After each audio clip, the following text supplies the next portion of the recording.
સાબરકાંઠા અને અરવલ્લી જિલ્લામાં છેલ્લા 2 દિવસથી વરસેલા વરસાદને કારણે ખેડૂતોની હાલત કફોડી બની ગઈ છે।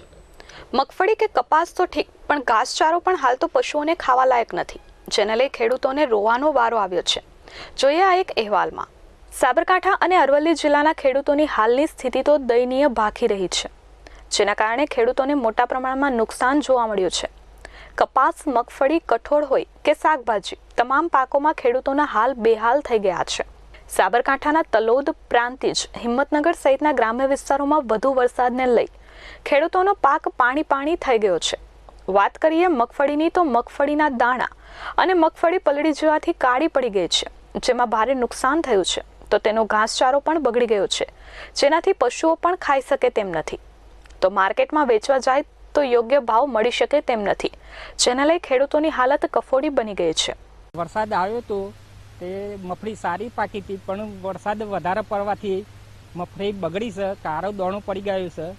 અને સરકારને એવું જાણવાનું કાઢવું પડે કે મગફળીનો ભાવ સારો મળે, અને અત્યારે 50% ઉપરનું નુકસાન છે। આ ખેતીમાં મગફળી કાઢી છે, કાઢ્યા પછી વરસાદ 2 વખત આવ્યો, મગફળીની હરાહાતી બેસી ગઈ છે, પાક સાપ નુકસાન થઈ ગયું છે ખેતીનું। ભાવ આ મળે એવી શક્યતા છે ને ખેડૂતને। અમુક મગફળી તો એવું છે કે જેમાંથી એક કણ પણ ખેડૂતોને મળી શકે તેમ નથી, અને જે મગફળી છે તે પણ કાળી થઈ ગઈ છે, અંદરના દાણા પણ બગડી ગયા છે। સાબરકાંઠા જિલ્લાના અનેક વિસ્તાર એવા છે કે જે વિસ્તારમાં કપાસ અને મગફળીમાં નુકસાન જોવા મળ્યું છે। કપાસની વાત કરીએ તો જે કપાસ ઊભો હતો તે સતત વરસાદને લઈને કાળો પડી ગયો છે, તો ક્યાંક સુકાઈ ગયો છે। જે કપાસમાંથી રૂ નીકળી આવ્યું છે તે રૂ પલળી જવાથી કાળું પડી ગયું છે, તો ઈયળોનો પણ ઉપદ્રવ વધી ગયો છે અને વાવાઝોડાને લઈને જમીનદોસ્ત થઈ ગયો છે। હા, કરણપુરથી સુરેશભાઈ પટેલ। ગત રાત્રે પણ કમોસમી વરસાદ પડ્યો, એના આગળના દિવસે પણ વરસાદ કમોસમી પડ્યો।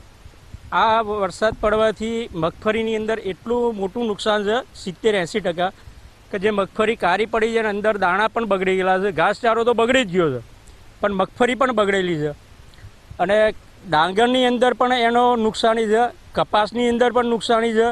તો એકંદરે જોવા જઈએ તો દરેક ખેડૂતને 70-80% જેટલું મોટું નુકસાન છે। ખેડૂતોનું આ વર્ષ તો જાણે કે ભારે લાગી રહ્યું છે।